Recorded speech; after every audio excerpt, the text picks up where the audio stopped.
죄를 용서받는 것을 믿습니다 라는 제목으로 말씀을 나누길 원합니다. 여러분은 여러분의 죄가 용서받는다는 것 믿으십니까? 우리의 죄가 용서받았다는 것 믿으십니까? 이 믿음이 없이는 저는 신앙생활을 즐겁게 기쁘게 감사함으로 하기가 어렵다 생각합니다. 우리의 죄가 용서받는 것, 우리의 죄가 용서받았다는 사실, 이 믿음을 가져야 신앙생활이 기쁘고 감사한 것이죠. 2003년, 몇 년이 좀 흘렀습니다만 경찰청이 발표한 그 통계에 의하면 형사범죄가 17초 만에 한 건씩 일어난다고 합니다. 우리나라의 상황입니다. 10여 년이 더 지났죠. 지금은 아마 더 많이 일어나지 않겠습니까? 17초가 지나면서 한 건씩 매 형사사건이 범죄가 일어난다고 합니다. 우리나라만 그럴까요? 이 지구촌에 있는 전 세계가 마찬가지입니다. 여러 통계를 살펴보니까 비슷비슷한 것 같아요. 조금 더 많은 나라가 있고 조금 적은 나라가 있지만 이 지구촌에 온 나라가 이런 범죄들이 많이 일어난다는 것이죠. 이렇게 우리가 사는 세상은 마치 범죄의 천국 같습니다. 온 세계가 온통 범죄 속에 그렇게 살아가는 것 같습니다. 왜 이렇게 많은 범죄가 일어날까요? 왜 이런 범죄들이 많이 발생할까요? 성경은 그 이유가 우리 속에 있는 죄 때문이다 그렇게 말씀하십니다. 도대체 죄가 무엇입니까? 죄가 뭐길래 이렇게 이 땅에 많은 사람들이 범죄를 저지를까요? 하나님이 창조하신 첫 사람 아담과 하와는 죄가 없었습니다. 처음엔 죄가 없었어요. 죄 없는 그런 존재로 하나님께서 창조하였습니다. 왜냐하면 사람은 하나님의 형상과 모양을 따라서 지음받은 존재이기 때문에 그렇습니다. 하나님은 죄가 없으신 거룩한 분이십니다. 그분의 형상과 그분의 모양을 따라 인간이 창조되었기에 첫사람 아담과 하와는 죄가 없이 창조되었습니다. 그런 아담과 하와는 하나님이 명령하신, 하나님이 약속하신, 하나님이 계약하신 그 명령, 그 계약을 어겼기 때문에 따먹지 말라고 명령하신 선악과를 따먹음으로 말미암아 타락하게 되었습니다. 죄인이 되어진 거죠.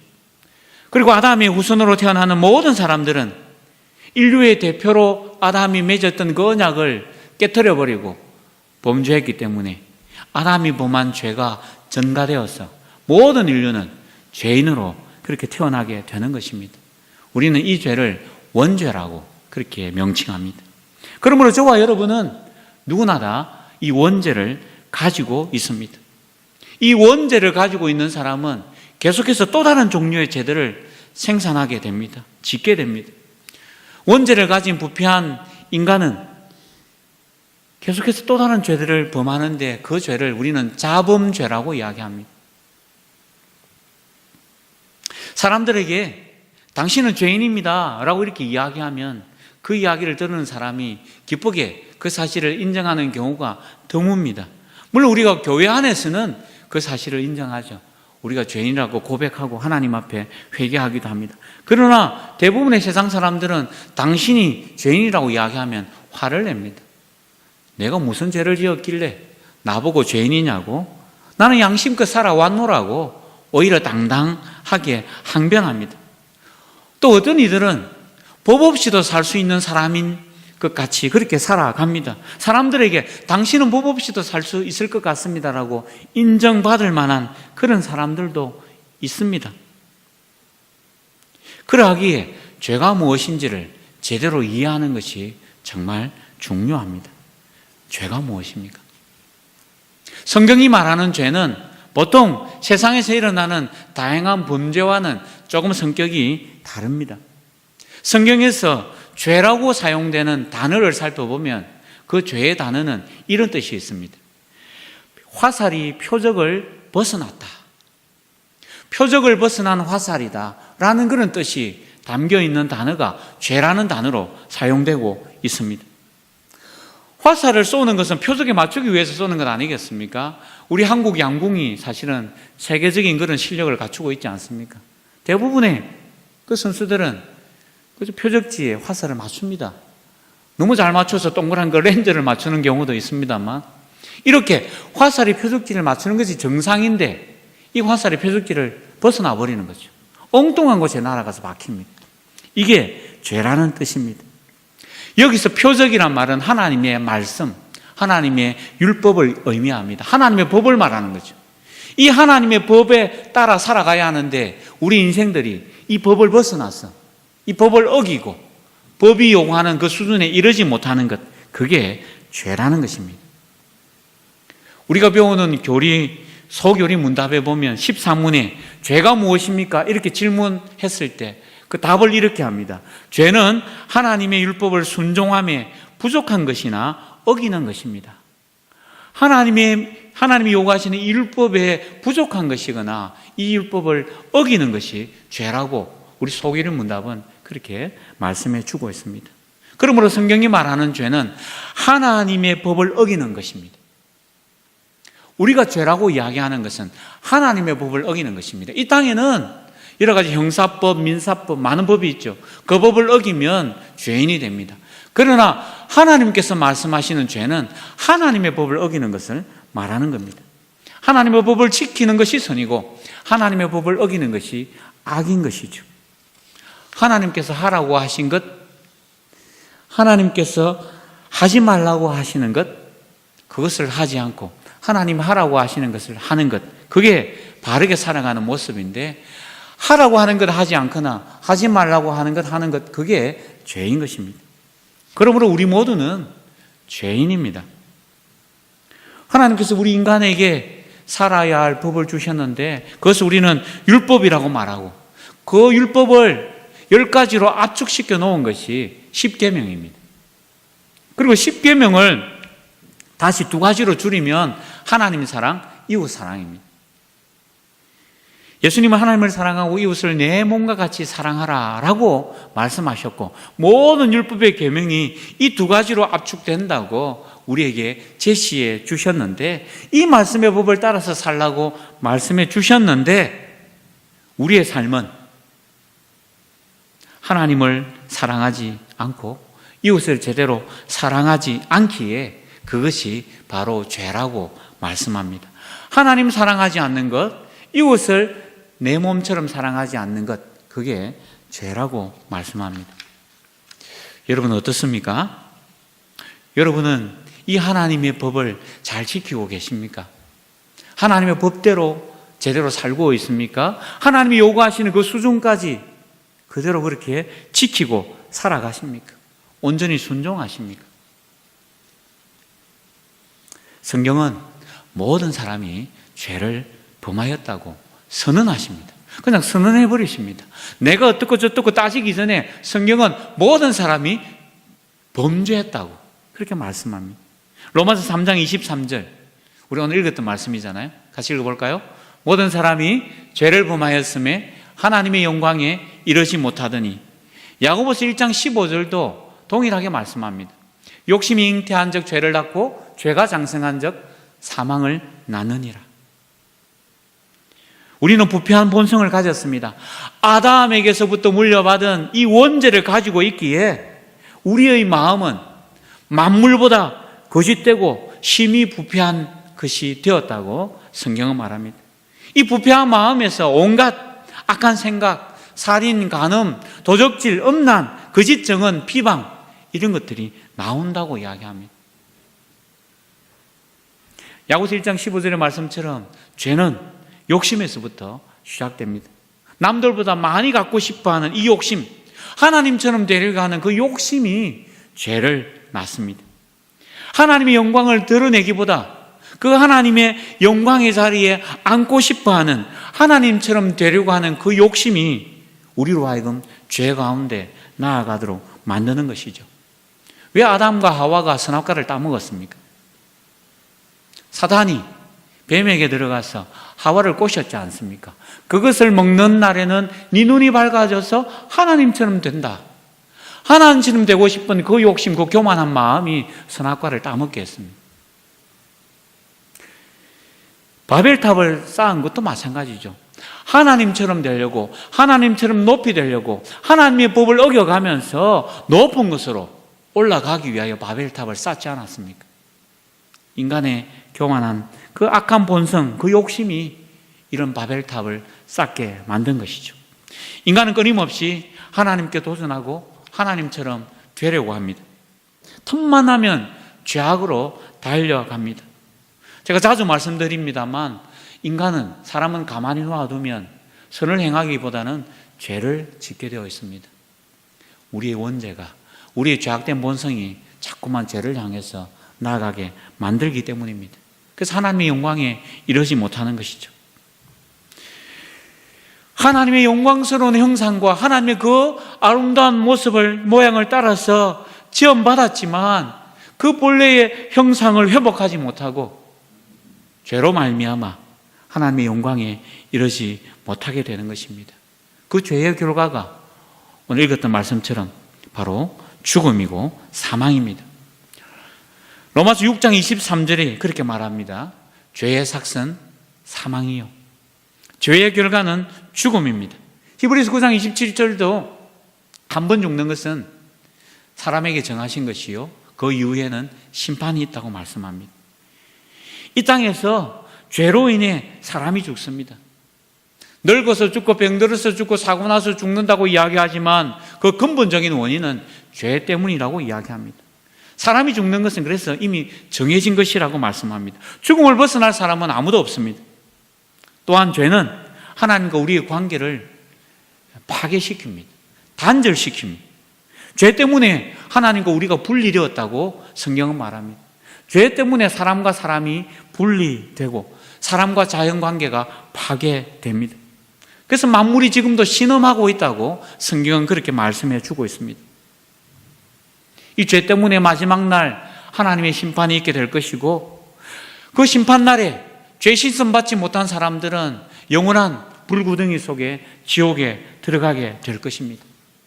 이것을 우리는 둘째 사망이라고 말씀합니다. 그러므로 저와 여러분은 하나님 앞에서 내가 얼마나 비참한 죄인인지를 깨달아야 하는 것입니다. 성령님은 그 깨달음을 우리에게 주시는 것이죠. 나는 괜찮아, 이 정도면 됐어, 이렇게 착하게 사는 사람이 어디 있어, 그렇게 스스로 어려운 채 하는 것은 아직 은혜 받지 못한 모습인 것이죠. 하나님 앞에 설 때마다 정말 나는 추악한 죄인이라는 사실을 깨닫고, 그래서 하나님 앞에 회개하고 주님 앞에 엎드리는 사람, 그것이 바로 성령의 역사 가운데 머무는 사람의 모습입니다. 성령님의 역사하심을 통해서 우리는 날마다 하나님의 은혜의 보좌 앞에 나아갈 수 있게 되는 것입니다. 사랑하는 성도 여러분, 오늘도 우리 자신이 얼마나 비참한 존재인지, 하나님의 긍휼하심이 정말 필요하다는 사실을 깨닫고 주의 도우심을 구하는 그런 저와 여러분이 되시기를 바랍니다. 세 번째로, 우리는 그럼에도 불구하고 죄 용서를 받았습니다. 한번 같이 고백해 볼까요? 나는 죄 용서함을 받았습니다. 예, 아멘입니다. 우리는 죄 용서함을 받았습니다. 신앙 고백을 통해서 우리는 죄를 용서받는 것을 믿습니다라고 그렇게 고백합니다. 죄를 용서받는 것이 도대체 무엇을 말하는 것입니까? 아까 죄의 삭은 사망이라고 이야기했어요. 죄의 대가는 죽음이라는 거죠. 죽음이라는 값을 지불해야만 죄가 용서받고 죄가 사라지는 것입니다.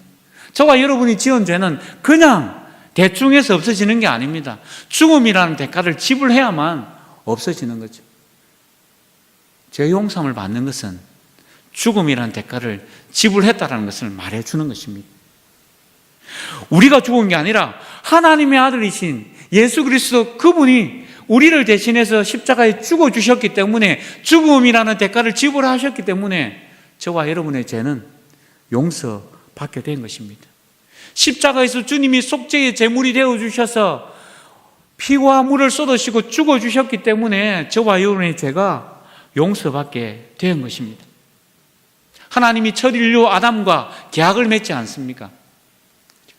아담과 은혜의 계약을 맺었습니다. 누구든지 예수 그리스도를 구주로 믿는 자들에게 그들은 그들의 죄를 주님이 용서해 주시겠다고 약속하셨습니다. 그 주님의 약속을 따라서 저와 여러분은 이미 죄 사함을 받은 자가 된 것입니다. 앞으로 장차 죄 사함 받게 될 것이 아니라 우리는 이미 용서받은 자가 된 것입니다. 에베소서 1장 7절은 그렇게 말합니다. 이 중요한 말씀인데요, 우리 같이 한번 읽어볼까요? 우리는 그리스도 안에서 그의 은혜의 풍성함을 따라 그의 피로 말미암아 속량 곧 죄 사함을 받았느니라. 죄 사함을 어떻다고요? 받았다고 말씀합니다. 앞으로 나중에 주님이 오시면 마지막 심판날에 죄 사함을 받게 되는 것이 아니라 나중에 받게 될 거야가 아니라 이미 예수님을 통해서 죄 사함을 받았다고 선포해 주십니다. 저와 여러분은 이미 죄 사함을 받았습니다. 어떻게 죄 사함을 받았습니까? 오늘 말씀을 보니까 그의 피로 말미암아, 예수 그리스도의 피로 말미암아 죄 사함을 받았습니다.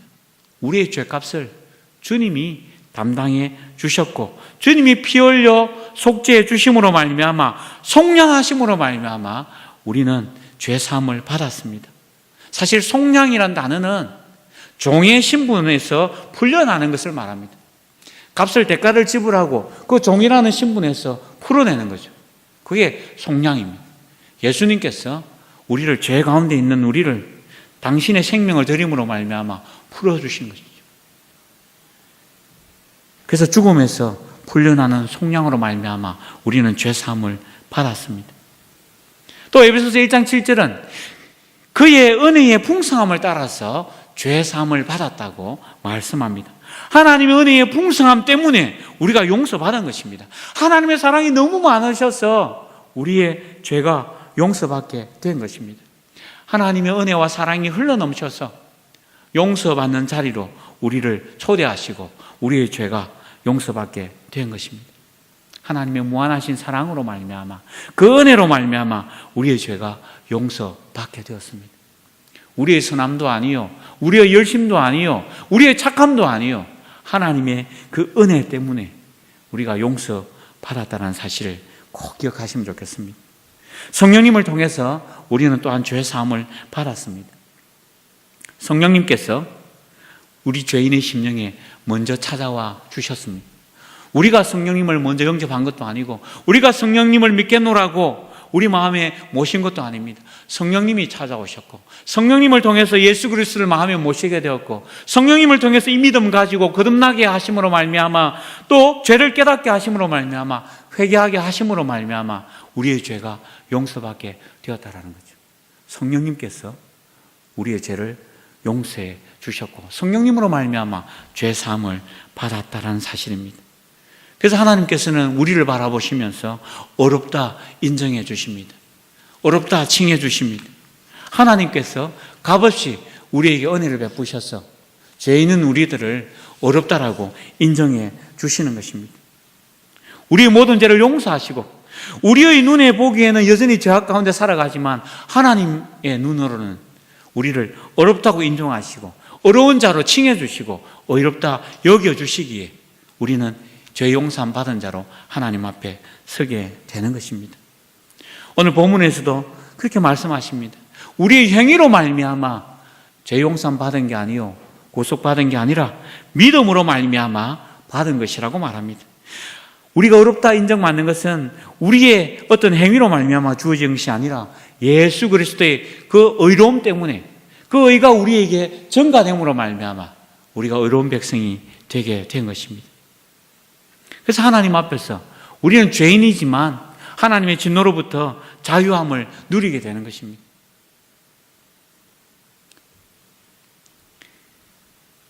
우리가 하나님께서 베푸시는 그 칭의를 받게 되었다고 해서 그러나 또한 한 가지 기억해야 할 것은 그 칭의가 성화는 아니라는 사실을 기억해야 합니다. 우리가 하나님 앞에 전혀 죄 없이 살아가는 그런 거룩한 사람으로 살아간다는 것을 또 이야기하는 것은 아닙니다. 점점 하나님 앞에 완전한 자로 거룩한 자로 그 거룩을 향해서 나아가는 과정 중에 있는 우리라는 사실을 또 여전히 기억해야 합니다. 성부 하나님은 우리의 구원을 계획하셨고 성자 하나님은 우리의 구원을 성취하셨고 성령 하나님은 우리의 구원을 오늘도 적용시켜 주십니다. 그래서 우리가 죄를 깨닫고 돌이키는 것은 하나님의 말씀을 통해서 가능하고 또 하나님의 말씀과 함께 성령님이 역사하심을 통해서 이 일이 가능해지는 것입니다. 성경은 한 사람의 범죄가 얼마나 신앙 공동체 가운데 큰 영향을 미치는지를 잘 알려줍니다. 아간 한 사람이 범죄함으로 말미암아 이스라엘 백성들이 그 전쟁에서 실패하는 결과를 낳고 말았습니다. 공동체가 무너졌습니다. 다윗 한 사람이 범죄함으로 말미암아 이스라엘 백성들 가운데 큰 질병이 임함으로 수많은 사람들이 죽게 되는 그런 결과를 낳았습니다. 한 사람의 죄가 얼마나 심각한지. 그런데 그 죄에서 돌이키도록 성령님이 오늘도 역사하시기에 우리가 얼마나 감사한지 모릅니다. 성령 하나님은 오늘도 이 교회라는 공적인 기관을 통해서 그 성령의 역사를 우리 가운데 그렇게 일으키십니다. 요한복음 20장 23절입니다. 우리 같이 한번 더 읽어봤으면 좋겠습니다. 너희가 누구의 죄든지 사하면 사하여질 것이요 누구의 죄든지 그대로 두면 그대로 있으리라 하시니라. 예수님이 제사 공동체, 제자들에게 하신 말씀입니다. 너희가 누구의 죄든지 사하면 그 죄가 사해질 것이고 또 너희가 누구의 죄든지 그대로 두면 그 사람의 죄는 그대로 있게 될 것이다. 이런 중요한 말씀을 제자들에게 해주셨습니다. 교회의 성도가 잘못했을 때 어떻게 해야 하는지를 이 구절은 우리에게 잘 보여줍니다. 이 공적인 기관인 교회가 성도가 범죄할 때, 잘못했을 때 권징을 해야 한다는 사실을 이 구절은 우리에게 가르쳐 줍니다. 웨스트민스터 신앙고백서 제30장 교회의 권징에 관하여서는 이렇게 말씀하고 있습니다. 하나님께서는 교회와 교회의 직분자들에게 천국 열쇠의 권한을 맡기셨습니다. 라는 그런 구절이 있어요. 하나님께서 하나님의 교회에 또 하나님 교회의 직분자들을 통하여 그죠? 이런 권한을 부여해 주셨습니다. 그래서 하나님께서 그들에게 정죄하고 사죄하는 그런 권세를 갖도록 해 주셨기 때문에 이 교회를 통하여 또 교회 직분자들을 통하여 하나님 이 일들을 시행하도록 하셨습니다. 그래서 성도가 범죄 가운데 거할 때 교회는 권징을 실시하고 또 성도가 회개하고 돌아섰을 때 해부를 실시함으로 말미암아 성도가 온전한 그리스도인으로 세워지도록 그 일을 하나님께서 맡겨주신 것입니다. 사랑하는 성도 여러분, 예수 그리스도께서 하나님의 의를 만족시켜 드렸기 때문에 오늘 저와 여러분의 죄는 모두 사해졌다는 사실을 우리 마음에 꼭 간직하시기 바랍니다. 하나님께서 나의 모든 죄와 우리의 죄악된 본성을 용서해 주십니다. 왜냐하면 예수 그리스도 그분이 죄의 대가를 다 지불하셨기 때문에 그렇습니다. 우리의 죄를 다시는 기억지도 아니하신다고 말씀하십니다. 얼마나 감사한지요.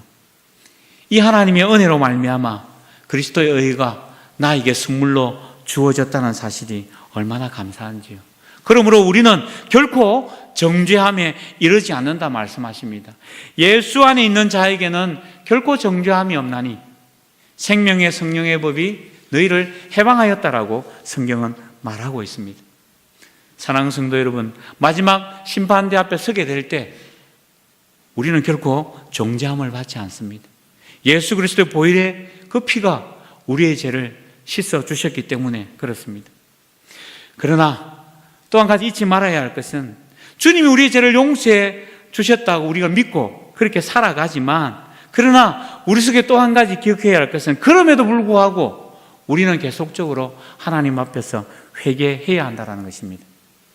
요한일서 1장 9절 말씀, 만일 우리가 우리 죄를 자백하면 그는 미쁘시고 의로우사 우리 죄를 사하시며 우리를 모든 불의에서 깨끗하게 하실 것이요 라고 사도 요한이 우리에게 말씀해 주십니다.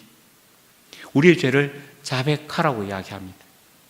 예수님을 믿을 때 우리는 우리의 과거와 우리의 현재와 우리의 미래의 죄까지 다 용서받았습니다. 그건 맞아요. 그렇다면 더 이상 회개할 필요가 없지 않겠습니까?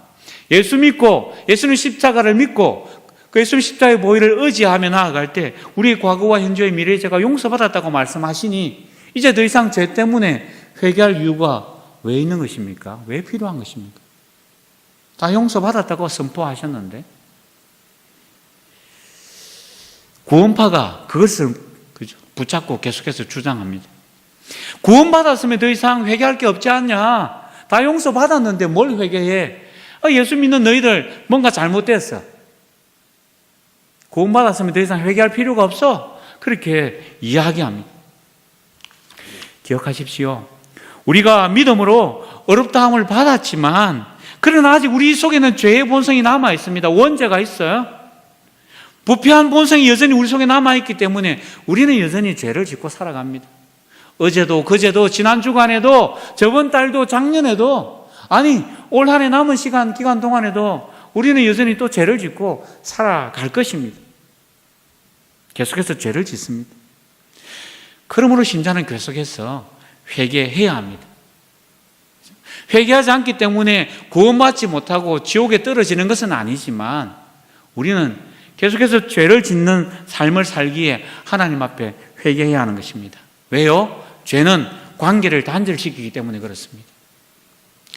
우리가 육신적인 관계 속에서도 부부가 부모와 자식 간에 죄를 범하면 그 관계가 서먹해집니다. 불편해져요. 편하지가 않습니다. 하나님과 우리 관계도 마찬가지죠. 이미 우리는 구원받은 하나님의 백성이지만 우리가 죄를 짓고 죄 가운데 머물면 하나님과의 관계가 자꾸만 끊어지고 단절됩니다. 불편해지는 거죠. 회개는 이 관계를 회복시킵니다. 그래서 우리는 하나님 앞에 날마다 회개하는 것입니다. 하나님과의 아름다운 관계를 회복하기 위해서 주님 앞에 회개로 나아가는 것입니다. 사랑하는 성도 여러분, 마지막으로 우리가 죄 용서함을 받았다면 우리가 어떻게 살아야 할까요? 죄 용서함 받은 백성들은 어떻게 살아야 할까요? 첫 번째로 감사하는 삶을 살아야 합니다. 우리는 값없이 거저 주시는 은혜로 말미암아 우리의 죄가 용서받았습니다. 우리가 우리 스스로 우리의 죄값을 하나님 앞에 갚아야 한다면 도대체 어떻게 갚을 수 있겠습니까? 우리의 생명을 드린다고 해서 우리의 죄가 갚을 수 있을까요? 아마 그것도 부족할 것입니다. 그저 은혜로 죄 용서받았기에 우리는 감사할 것밖에 없습니다.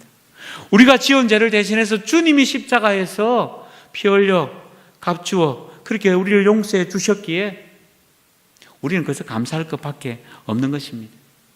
자신의 생명까지 아낌없이 주신 그 주님 앞에 감사하며 살아가는 우리가 되어야 할 것입니다. 두 번째로 죄 용서를 받은 하나님의 사람들은 다른 사람의 죄를 용서해 주어야 합니다. 우리가 거저 받았기에 우리에게 죄를 짓는 자들에게 용서해 주는 거죠. 주기도문이 그것이지 않습니까? 우리가 우리에게 죄 지은 자를 용서해 준 것 같이 우리 죄를 사하여 주시옵고 우리 그렇게 주님 앞에 기도합니다. 나에게 용서를 구하는 이에게 기꺼이 용서를 베푸는 것, 그것은 죄 용서함 받은 성도들이 마땅히 해야 할 그런 삶의 모습인 것입니다. 주님이 그렇게 비유로 말씀하지 않았습니까? 1만 달란트 빚진 자, 그가 자신의 노력으로 평생 갚을 수 없는 그런 큰 빚을 졌지만 왕이 그 빚을 탕감해 줌으로 말미암아 그는 용서받고 그렇게 그 왕 앞에 감사하면서 돌아왔습니다. 할렐루야를 외쳤을 것입니다. 그렇게 돌아오다가 집으로 가는 길에 자신에게 100데나리온 빚진 그런 친구를 만나자마자 그 친구에게 빚을 갚으라고 그렇게 윽박지르고 빚을 못 갚는 친구를 감옥에 넣어버리는 그런 잘못을 저지릅니다.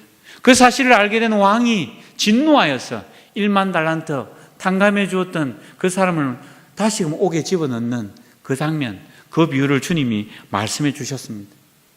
용서에 대한 예수님의 비유죠. 우리가 받은 죄에 대한 용서가 얼마나 큰지 1만 달란트 빚진 자를 비유를 들어서 주님이 설명해 주셨습니다. 우리 모두는 1만 달란트 빚진 종과 같은 자들입니다. 우리는 하나님으로부터 이 엄청난 용서를 받은 자들이라는 사실을 늘 명심해야 합니다. 그러하기에 우리에게 대한 우리를 향해서 또 잘못을 저지르는 그런 작은 잘못을 저지르는 수많은 사람들을 향해서 주님의 용서를 기억하면서 그들을 향하여 용서를 베푸는 것이 마땅한 것입니다. 사랑하는 성도 여러분, 용서받은 기쁨을 우리가 늘 기억하면서 하나님께 감사하는 여러분들이 되시기를 바랍니다. 회개를 통해서 날마다 거룩한 삶을 회복하시고 하나님의 사랑을 많은 사람들에게 나눔으로 말미암아 하나님의 기쁨이 되어지는 우리 모든 성도님들이 되시기를 바랍니다.